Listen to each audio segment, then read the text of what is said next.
Ford qui en parle dans son livre Adapt, quand il partage la signature des entreprises et des organismes et des individus qui surmontent le mieux les changements de notre environnement impermanent. Ces organismes, ces entreprises et ces individus partagent la même signature. Alors quand on quitte le salariat et qu'on devient son propre patron, il y a une difficulté qui est celle de créer son emploi du temps, un emploi du temps qui nous permette justement de gérer nos différentes casquettes. Vous savez, quand on est solopreneur, freelance, coach, consultant, il y a un travail de prospection, donc c'est-à-dire acquérir de nouveaux clients, être visible, soigner son image de marque, son branding, etc. Et il y a également la partie exécution, donc c'est-à-dire exécuter le travail, honorer ses engagements, honorer ses contrats. Et donc, quand on n'est pas au clair sur nos différentes casquettes et quand on fait quoi, quand on n'est pas au clair sur son emploi du temps, on peut vite se mélanger les pinceaux et commencer à regarder par exemple nos données, nos statistiques, alors qu'on devrait envoyer des offres ou alors qu'on devrait envoyer des vidéos pour contacter des personnes par vidéo, etc. Donc, je trouve qu'il y a vraiment une réflexion à avoir sur son emploi du temps. Qu'est-ce qu'on fait, à quel moment, quand est-ce qu'il faut le faire, parce que le quand est tout autant important que le quoi, voire plus à mon avis. Les deux sont importants, mais le quand est important. Et donc, je voulais partager une vidéo qui résume 3 principes que j'utilise lorsque je vais créer mon emploi du temps, créer mon planning. Et puis, on va s'éloigner évidemment de toutes ces petites tactiques, ces petites astuces. C'est pour ça que je parle de principe. Pourquoi ? Parce qu'un principe, l'utilité d'un principe, c'est qu'il est applicable à différents contextes, alors qu'une règle est souvent associée à un contexte très précis, très particulier, et qu'il faut chaque fois réfléchir, ok, qu'est-ce que je fais là ? Le principe, c'est relativement large, et avec un petit effort de votre part, vraiment petit effort de votre part, vous pouvez vous approprier ce principe pour l'appliquer à votre quotidien, à votre personnalité, à votre caractère, à vos besoins, à vos obligations, etc., etc. Et ceci, que vous soyez un manager, un salarié, c'est le but d'un principe. Évidemment, moi en ce moment, je suis plutôt en mode solopreneur, donc forcément, il y aura des exemples qui sont plus tirés de ce style de vie. Donc, les principes. Le premier principe, c'est l'exploitation avant l'exploration. L'exploitation avant l'exploration, c'est-à-dire que dans votre emploi du temps, dans votre planning, il est important de mettre des tâches de type exploitation avant des tâches de type exploration. Donc, quelle est la différence entre les deux ? Les tâches de type exploitation ont apporté des résultats, apportent des résultats, et vous savez par exemple qu'en passant 2 heures derrière votre écran, vous arrivez à écrire un article, vous savez qu'en passant 2 heures derrière votre caméra, vous arrivez à faire une vidéo. Évidemment, ces chiffres peuvent varier en fonction de votre humeur, de votre énergie, de la situation, mais dans l'ensemble, vous avez des données qui vous disent en investissant une certaine quantité de temps, d'énergie et éventuellement d'argent, vous obtenez un certain résultat. Parce que dans le passé, ça a été le cas. Aucune garantie que ça fonctionne dans le futur, mais a priori, ça va fonctionner. Et donc ça, c'est des tâches d'exploitation. Et donc ces tâches d'exploitation, vous pouvez créer des checklists, vous pouvez créer des modèles, vous pouvez optimiser ces tâches d'exploitation. Et si possible, il faut les mettre au début de la journée parce qu'il y a un phénomène que je trouve intéressant et que vous pouvez également observer, c'est que plus la journée passe, plus les imprévus augmentent et surtout plus votre énergie chute. Et donc forcément, si ces tâches d'exploitation qui apportent des résultats aujourd'hui, vous les mettez en fin de journée, vous prenez du retard sur ce qui est important, sur ce qui doit être fait, sur des projets qui vous permettent de remplir votre frigo, acquérir de nouveaux clients et devenir finalement incontournable dans votre marché, aux yeux de votre audience, aux yeux de vos clients. Et ensuite, il y a des tâches d'exploration. Des tâches d'exploration, c'est tester de nouvelles choses, c'est peut-être mettre en place moi j'ai mis récemment un système d'affiliation pour ma newsletter, donc c'est-à-dire chaque abonné à ma newsletter peut recommander ma newsletter et déverrouiller des bonus. Je teste ça 2 mois pour voir si ça fonctionne, si ça fonctionne pas. J'ai mis ça en place, mais je savais pas exactement, Loïc m'a aidé à mettre ça en place, mais je savais pas exactement combien de temps ça allait nous prendre. Donc ça, c'est typiquement de l'exploration. Un autre exemple, c'est par exemple chercher des modèles, chercher un nouveau logiciel, essayer d'automatiser certains processus. Vous ne savez pas exactement combien de temps ça va vous prendre parce que vous ne l'avez jamais fait, parce que c'est unique. Okay ? Et c'est pas mal l'exploration. C'est juste qu'il faut le faire après l'exploitation parce que vous ne savez pas combien de temps ça va vous prendre. Si vous commencez par ça, peut-être vous allez en avoir pour 2, 3, 4 heures, ça va vous amener ailleurs, etc., etc. Et au final, ce qui doit être fait n'est pas fait.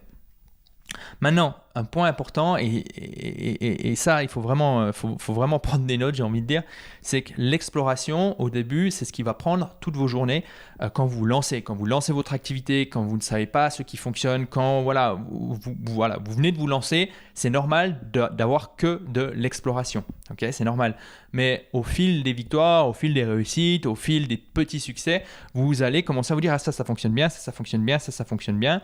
Et vous allez passer ces tâches d'exploration dans le paquet tâches d'exploitation. Okay, donc au début, vos journées, c'est normal qu'il n'y ait que de l'exploration. Voilà, mais petit à petit, vous aurez un ratio de 80% de vos ressources qui sont attribuées à de l'exploitation et 20% à de l'exploration. Pourquoi continuer à investir quelque chose dans de l'exploration alors que vous savez ce qui fonctionne, alors que vous pourriez utiliser 100% de vos ressources sur de l'exploitation? Simplement parce qu'il faut continuer à découvrir. Il y a peut-être des processus qui sont plus intéressants, il y a peut-être des tactiques marketing qui sont plus intéressantes, il y a peut-être des méthodes d'organisation qui sont plus intéressantes, qui sont plus pertinentes, qui sont plus performantes que ce que vous utilisez maintenant. Et donc, c'est important de continuellement investir une partie de vos ressources sur des projets d'exploration qui, en cas d'échec, et là c'est important, qui en cas d'échec ne vous sont pas fatales à vous ou à votre entreprise. Et ce que j'invente là, c'est pas sorti d'un chapeau, c'est Tim Harford qui en parle dans son livre Adapt, quand il partage la signature des entreprises et des organismes et des individus qui surmontent le mieux les changements de notre environnement impermanent. Ces organismes, ces entreprises et ces individus partagent la même signature. 80% de leurs ressources sur ce qui fonctionne jusqu'à maintenant, sur ce qui a fonctionné jusqu'à maintenant, et 20% sur de l'exploration qui, en cas d'échec, n'est pas fatale. Ça, c'est le premier principe. Donc, l'exploitation avant de l'exploration, sauf si vous vous lancez dans votre activité. Ok. Le deuxième principe, c'est d'avoir un agenda en mode Pac-Man et pas en mode Tetris. Donc, un agenda en mode Tetris, c'est quoi? C'est un agenda où vous allez essayer de combler la moindre des minutes avec une activité. Pourquoi je vous déconseille ça? Parce que c'est ultra stressant et surtout très coûteux à maintenir sur la durée. Imaginez, vous avez un rendez-vous à 13h30 avec Kevin. Kevin, un ingénieur ultra important pour le développement de votre application. Kevin n'est pas là, vous faites quoi? Vous attendez, ou vous repoussez, ou vous annulez. Et donc, si vous attendez qu'il se pointe, vous allez devoir faire quoi? Vous allez devoir repousser les autres rendez-vous qui viennent. Et donc, vous allez devoir informer ces gens, etc. etc. Donc, la complexité est très coûteuse à maintenir. Alors, évidemment, un agenda de type Tetris, ça peut fonctionner dans les conditions suivantes. 1, vous travaillez sur des projets connus. Donc, vous êtes typiquement dans de l'exploitation. 2, donc vous savez combien de temps vous prend quoi. 2, vous avez très peu de dépendance, c'est-à-dire que vous êtes un écrivain, créateur de contenu, youtubeur, donc c'est-à-dire vous êtes tout seul, vous n'avez pas besoin de collaborer avec d'autres personnes. Ok.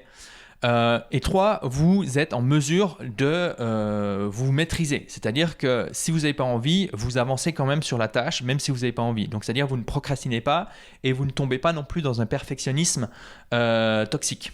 Donc c'est-à-dire au bout d'un moment, vous êtes là, c'est bon, c'est la fin du temps qui était attribué à cette tâche, je passe à autre chose. Si vous n'avez pas ces différents éléments dans votre quotidien, mais que vous avez un agenda en forme Tetris, à mon avis, vous perdez votre temps pour rien. Voilà, ça c'est mon avis. Donc l'agenda type Pac-Man, c'est quoi? C'est simplement, regardez ce que fait Pac-Man. C'est ce petit bonhomme qui mange différents trucs. Entre chaque truc qu'il mange, il y a un peu d'espace. Donc essayez de maintenir ce principe dans votre agenda. Entre chaque tâche, vous avez un petit espace. Ça peut être une pause, ça peut être, en général c'est une pause. Mais évitez en tout cas d'avoir un agenda qui ressemble au jeu Tetris. Donc ça c'est le deuxième principe. Le troisième principe, c'est utilisez votre agenda pour vous rappeler vos limites. Alors, vous savez, vous et moi, on a un point en commun, c'est qu'on a un corps. Et ce corps, c'est un système. Et l'une des caractéristiques des systèmes, c'est qu'ils ne sont jamais stables. Ils vont osciller entre un minimum et un maximum. Par exemple, pour fonctionner, vous avez besoin entre 6h et 9h ou entre 7h et 9h de sommeil. Voilà. Si vous dormez moins de 7 heures d'une manière régulière, il y a de fortes chances que vos performances chutent. Et plutôt que chercher une nouvelle application pour organiser votre to-do list, je me concentrerai plus sur comment améliorer la qualité de mon sommeil et surtout la régularité de mon sommeil. Donc, c'est-à-dire comment faire pour que le week-end et la semaine, je me réveille à la même heure, par exemple. Ça, c'est une question intéressante. Ou alors, vous avez besoin entre 2000 et 3000 calories. voilà, pour avoir de l'énergie. Maintenant, ce qu'il faut savoir, c'est que des fois, on va un petit peu trop loin. Et on sait qu'on va un petit peu trop loin. Comme par exemple, on travaille trop.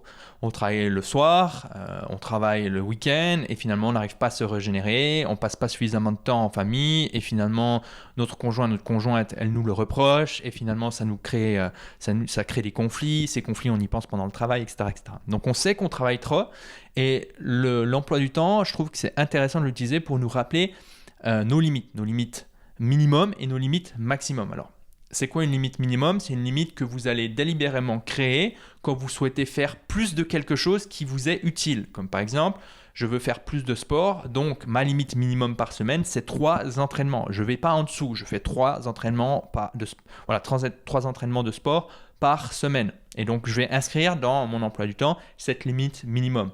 Là, là et là, c'est comme si j'avais un rendez-vous avec Elon Musk, Obama ou Steve Jobs. C'est des rendez-vous très importants, sauf que c'est des rendez-vous avec moi dans lesquels je vais faire du sport. Ça, c'est une limite minimum. Cette limite, vous pouvez l'utiliser sur plein d'autres domaines, plein d'autres habitudes, plein d'autres comportements. L'idée, c'est la suivante, c'est vous utilisez des limites minimum pour les comportements que vous souhaitez faire plus souvent. Et ensuite, vous allez créer des limites maximum pour les comportements que vous voulez faire moins souvent. Par exemple, je veux déconnecter à 18h, donc je me mets un petit reminder, un petit rappel dans mon agenda pour déconnecter. Et si vous ne respectez pas cet agenda, ce reminder, vous pouvez passer à l'étape suivante qui est par exemple d'utiliser Cold Turkey, un logiciel que j'affectionne parce que moi je suis un gros accro à mes outils numériques, qui me permet à 18h de déconnecter mes écrans par exemple. Et j'utilise l'application OneSec sur mon smartphone. J'ai fait une vidéo qui s'affiche maintenant à votre écran.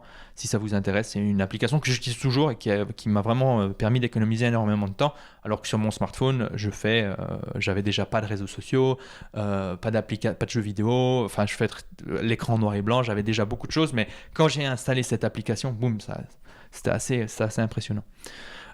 Et donc, la limite maximum, elle est là pour limiter vers le haut les comportements que vous souhaitez réduire. Et donc, pareil, vous pouvez, si vous sortez trop et que quand vous sortez, vous buvez 1 verre, 2 verres, 3 verres d'alcool, vous pouvez vous dire, OK, maximum 2 sorties par semaine, par exemple. Et donc ça, c'est une manière d'utiliser son emploi du temps pour qu'il serve nos intérêts. Alors évidemment, peut-être que vous étiez là en mode « Ah, moi j'aurais bien aimé des techniques plus précises, des règles plus précises. » Moi je suis resté à un niveau principe parce que je trouve que ces principes nous sont utiles, peu importe notre contexte et qu'on peut facilement les adapter. Voilà, dites-moi ce que vous pensez de cette vidéo, dites-moi si ça vous a aidé. Évidemment, si vous voulez rentrer plus dans le vif du sujet, j'ai écrit un article sur comment créer un planning, je crois en 10 étapes. Je le mets également dans la description de cette vidéo et pensez à vous abonner à cette chaîne pour ne pas manquer les prochains contenus.